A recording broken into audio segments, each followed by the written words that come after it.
Royal Albert Hall for the first time, selling that out, touring with Sting, DJing at the Hollywood Bowl. Lots of amazing experiences. Hello, and welcome to the penultimate episode of the Global Indian Creatives podcast series, our passion project honouring prolific voices who have helped shape the creative industries and the narrative of the Indian diaspora in Britain and beyond. We hope these stories inspire the next generation of creatives. In this episode, you'll hear from the multi-award-winning composer and producer Nitin Sawhney CBE. His career spans film scores, including Mowgli for Netflix, albums, TV shows, including Human Planet, and live performances. He holds numerous accolades, among them over 20 international awards, a CBE, an Ivor Novello Lifetime Achievement Award, and 7 honorary doctorates. Nitin's work has captivated audiences from concert halls to global stages, including the iconic Glastonbury, Royal Albert Hall and the Sydney Opera House. Beyond composing, he is the first patron of the PRS Foundation, a broadcaster, festival curator, lecturer and collaborator with legends from Sir Paul McCartney and Norah to Anoushka, Shankar and Herbie Hancock. Rakesh and I had the pleasure of interviewing Nitin in his studios in London. About what Nitin Sawhney was like as a boy and what led you to sitting where you are today with all this incredible equipment, all these incredible instruments. Well, I was very shy when I was a kid. I mean, I grew up in Rochester in Kent, and I suppose, music kind of grabbed me from a very early age. I started playing piano when I was about 4 or 5. I started with classical piano. But I also I used music as a refuge, so I played lots of different styles. My mum and dad listened to music in the house all the time. So music was a refuge for me. It was a sanctuary for lots of different reasons, because there was a lot of racism that I experienced growing up. And my area where I grew up was rife with racism. A lot of the music that I was playing, although I was playing a lot of classical music, was also coming from me writing music or coming up with ideas or trying to express feelings that I had about what was happening. So I think me as a boy was very much into music, into creativity. I used to draw a lot. I used to paint a lot. I used to like writing poetry from a very young age. I like writing a lot of lyrics. I grew up with a huge love of literature and of books and mathematics and physics. So I was kind of into lots of different things. Probably everything was about distracting me from being quite depressed about everything I was seeing in a lot of human nature, which made me quite a cynical teenager, and probably also was instrumental in how I interacted with other musicians for a long time. How reflective would you say your music is in your style of writing compared to your experiences? Everything I do is cathartic to an extent. I think anyone who's an artist, they have to be cathartic in what they create. Otherwise, it's not coming from an artistic place or an authentic place. But I think at the same time, I'm kind of fascinated by the mechanics of how music works. Everything from the physics of it, but also the way in which it's created and why it's created, but also, I guess, what it gives me in relation to personal therapy, meditation, mental health. And I guess it's also very much about using it in some ways to address what's going on in the world and to give that a sound and a flavour. There's so much there in what you've said. I want to touch on you mentioning your mum and dad because they listened to music. But did you feel like you were in an environment because maybe they came from another country, they were trying to settle in while you were trying to settle with your feelings? May have been a mismatch there of what your intentions were, how you're trying to create a life here, settle into society. Do you feel like you were able to open up, and were your parents understanding of your creativity and why you used it in the way you did? I kept a lot of what was happening to me at school. I mean, I was attacked a lot physically and verbally growing up. I kept a lot of that from my parents because at that time, the National Front, who were a very belligerent, racist political party, were recruiting a lot of kids from the schools, were recruiting their parents. I was surrounded by it, and I was one of the very few Asians in my area. So, but I didn't want to put that on them, on my parents, because I knew that they looked to the world in quite an optimistic way and they always wanted the best for us. So I would feel guilty about the idea of sharing anything negative with them. So I think when I was growing up, I kept a lot of it inside, which is probably why I used music as a means to express ideas and feelings. So your albums are incredibly versatile, from Displacing the Priest, where you amalgamate so many different styles of music, from Indian classical, you have flamenco style of guitar playing, you're able to amalgamate world music styles on the piano, and yet you've worked with more commercial artists, including pop artists like Will Young. You have a #1 track with Pink Floyd. How do you go about creating your unique sound, and how important it is for emerging creatives to have their own identity when they are creating their work?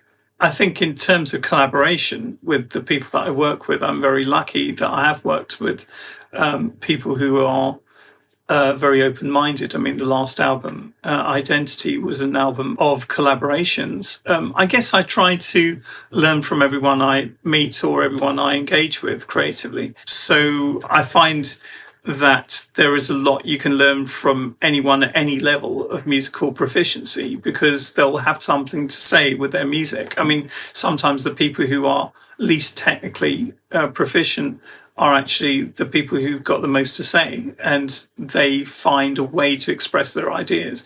So I don't necessarily collaborate with people based on their technical prowess, but much more on in terms of what they're expressing, and that's what connects me with people. I guess the range of different styles is because my dad listened to a lot of different styles. He listened to Cuban music, to flamenco, to Indian classical music, to a lot of crooners from Nat King Cole to Frank Sinatra and Lou Rawls and people like that. But also I grew up listening a lot to jazz, people like Miles Davis playing in jazz quartets, playing in youth orchestras, playing in lots of different ways. And I was in a punk band, a rock band. I was in a Van Halen covers band playing lead guitar. I was playing all kinds of things. So it was kind of, for me, it was an exploration of not only music, but culture, trying to connect with a culture that I always felt alienated from. And so in lots of ways, looking at that culture from many different angles through different lenses enabled me to kind of feel like I had a lot better understanding of the mentality that I'd originally felt quite oppressed by growing up. I suppose what the kind of gap is between us talking about you growing up with the National Front to where you are today and having worked with all these incredible artists and created such incredible sounds and had such an impact on music, the industry, mainstream industry. How have you got to that place? What happened in between for you to say, actually, despite how I feel and perhaps feel alienated, I'm still going to make my mark or keep pursuing this passion and dream despite how I might be feeling or how I think other people feel towards me? Sure. Thank you for saying what you just said. I guess, I mean, really things shifted for me around 1990, well, about 1990, because I used to be in a band with Talbot Singh. I used to go to the Bharatiya Vidya Bhavan Centre quite a lot in West Kensington and watch Kathak dancers, that's where I met Akram originally. I watched him performing when he was just 16 years old, and I was blown away. But also, I knew people like Shashmita Ghosh and Nahid Siddiqui and lots of fantastic Kathak dancers. My mum was a Bharatanatyam dancer, so I kind of found movement really interesting and visuals very interesting from day one. I mean, I'd grown up with a strong love of film. And I was always interested in how music and film and visuals work together. So I guess, watching dancers was fantastic, and working with theatre as well. All of that really informed what I did from about 1993 onwards, where I made my first album, which is called Spirit Dance. And that was on a very low budget that I got from the Arts Council of England. And that took a lot of kind of figuring out how I was going to record all these tracks in like 5 days in a studio where I didn't really have much control over the sound or anything. And so I kind of, I was very new to everything then. By that time I was 29 years old, and that was when I was making my first album. But then everything just flowed from that, because I then went on television on Network East, and I remember Outcast Records, Shabir Jobaputra saw me performing there, and then signed me to Outcast Records. And then I simultaneously started my film career properly, because I was I wrote the music for a film called Flight, which Tanika Gupta had written, who I'm working with still actually to this day. And Mira Syal was in that film. Meena Anwar was in that film, Govind Gir. Lots of interesting people were in that. And I really enjoyed writing for film. So it just kind of grew from there. And then I already knew Sanjeev Bhaskar well. And we did some comedy work together. We were doing 2-man shows. That was amazing. But my whole focus, and then that turned into Goodness Gracious Me, and I was in some of that.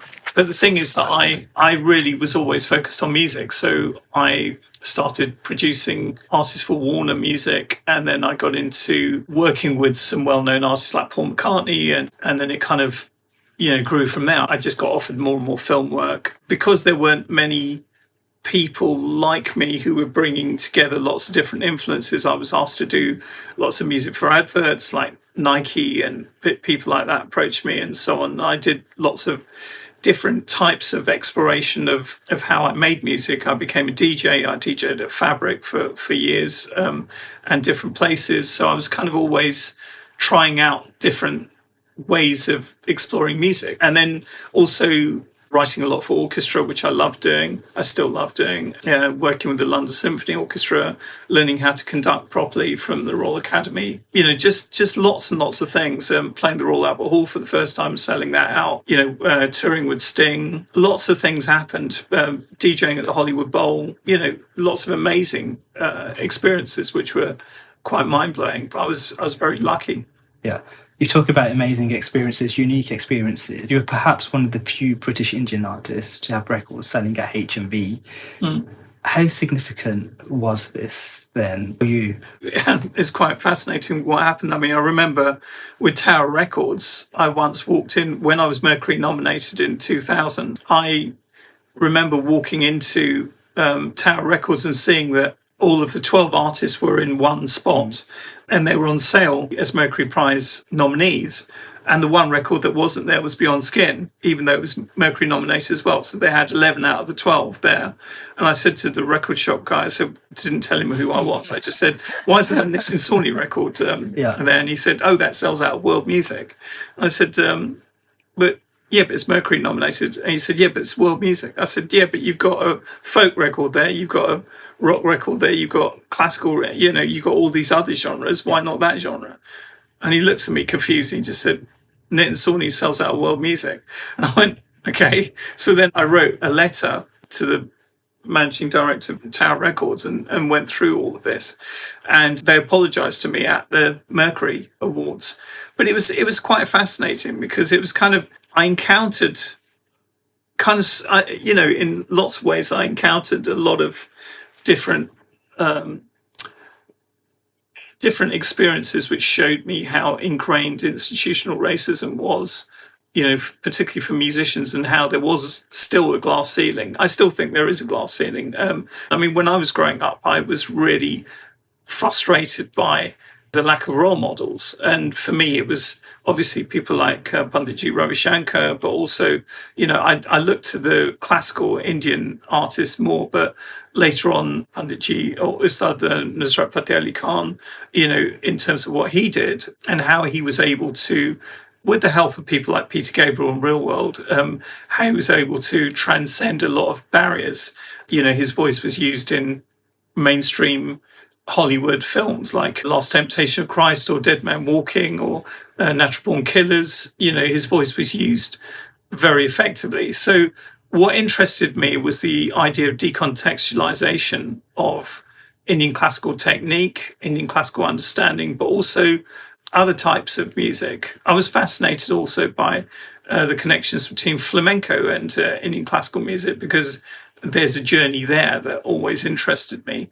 And I think, building new vocabularies or looking at vocabularies and their origins was something I found fascinating, because it enabled me to feel a connection with how music actually always, I guess, bypassed all those prejudices and actually flourished whenever there were different traditions coming together, or if there were different contexts for music from different countries to find a new sound or a new vocabulary. So all of that really fascinated me, and I think that helped me feel a lot more connected to my own identity. And I think the shyness that I had when I was a kid gradually kind of went away. We want to highlight role models. Who would you say, you mentioned a few there, Panditji Ravi Shankar, Nusrat Ali Khan. Who would you say were your inspirations, and following from that, what have been your most memorable collaboration? We're looking at music. I mean, in terms of people that I was inspired by, would be people like Paco de Lucia, it'd be people like John McCartney, with Shakti, it would be Miles Davis, and then lots of different types of singers. I mean, definitely Nusrat Ali Khan and Panditji Ravi Shankar, as well as Anoushka. It was amazing to work with her and Norah Jones and produce her album Traces of You, and to get to know her, become good friends, but also just to work across the board. I mean, I was obviously inspired by the Beatles, so getting to know Paul McCartney was amazing. I guess it's like lots of different people for different reasons. I love Malian music, so I was really inspired by Tumani Diabate, and I'm very sad to hear of his passing recently, but also working on Ali Fakaturi's album, or working with Umu Sangare, from Mali. But people who I think really had a lot to say and were masters of their art form and their craft, and also really knew how to bring their technical brilliance to audiences who also wanted to think about the implications of some of what they were saying or doing. Yeah. So I guess I'm really interested in how music can provoke people to think in different ways, or to kind of explore their own feelings. Beyond Skin was made in my bedroom in 2 years, effectively. And it was me sitting there most of the time on my own thinking. So it's kind of, with that album, it just came out the way it came out. I mean, I had recordings of my parents talking. I had recordings of different people. I would invite people around to my room, it'd be a bedsit kind of room or a shared flat. So we'd be sitting in my bedroom just kind of writing music or creating music, or people be performing in our living room or whatever, string quartets or whatever. So I didn't have much of a budget, but I was kind of finding ways to create what was in my head. And it's interesting how that album was received, because I didn't expect anyone to kind of get anything from it at all. I thought people wouldn't understand it, but it sold really well. And then suddenly everyone, we went from playing to maybe audiences of 150 to suddenly playing massive audiences and selling out easily at the Royal Albert Hall. So it was quite interesting how things shifted very quickly. But I guess it was that album, that some people think it was about nuclear power or something, it was about against nuclear bombs and so on. It actually wasn't. What it was really a kind of meditation or reflection on nationality, religion and race. And you've touched there on low budgets, and then we can imagine how much you might be making from all your album sales. Probably from publishing more, but also from film scoring that and some of the other things that that I've been able to get into through the music that I make. That's been good. But I also do lots of projects simultaneously, so that actually helps a lot. But yeah, because that can be one of the off-putting things for people. With something like this, you may not know when your next paycheck's coming in the post. Well, the bit that I left out was I originally studied law at Liverpool University, and then I qualified as an accountant after that. I became a financial controller of a hotel, which was quite mad when I was quite young. But then I left all of that and just kind of focused on music. I walked out my job one day and just thought, I don't know why I'm here. I don't really want to do this. Yeah, I think really it's a difficult thing to talk about in some ways, because my own journey was follow your own bliss and follow what you feel passionately about, because you can't ever go wrong if you do that. That was my own philosophy. But I wouldn't really advise anyone to do that, because that'd be irresponsible, because it's a really difficult world out there. Very, very, very few people make a really good living from purely making music, unless you are doing a commercial on a commercial level consistently. It's very erratic how people are paid and so on. I'm very lucky in that I'm an established composer for film and television. So that is consistent work. I get that all the time, and it's very highly paid work. So I'm very lucky that way. But, it's very difficult to get into. It's, everyone wants to see your track record before you've even started. And that's the thing, to build up that track record takes years. So I remember one time, I was asked to work on a massive blockbuster, which was a huge blockbuster, which is made for hundreds of millions. And they wanted me to score it. But the thing was that I had a call from my agent, and he said, they want to know how many blockbusters like this you've done before. And I said, could you go back and ask them how many Asians have ever been allowed anywhere near a blockbuster of that magnitude? And then give me the answer to that. It's very difficult, because, how do you break through glass ceilings that are put there? And the problem is, it's a catch-22, because you haven't ever done anything like that. So it's taken me a long time now. I am working with Disney now. I do work with major films and so on, and that's great. But it takes a long time to get there, and it's very hard to break through. You've done, for example, Mowgli for Netflix. How does composing for movies compare for you against live performances? It's a totally different thing. I mean, if you're writing music for films, you're in the studio a lot of the time. You're writing for orchestras. You're literally orchestrating your work. You're having to think on multiple levels. You need to really have good understanding of literature and of scripts. You need to be able to read a script quickly and look at all the different emotional touch points of what you want to bring out. That's probably why I'm a Booker Prize judge this year, is because I'm used to reading a lot of scripts. So I'll read a script in an hour. I'm used to doing that. You have to be really engaged and passionate about people's writing, and so on. And also you have to engage with directors. If you're playing a live performance, it's very immediate, it's very spontaneous, and you're engaging with the electricity in the room. You're engaging with the electricity that comes from other performers, but also from the audience.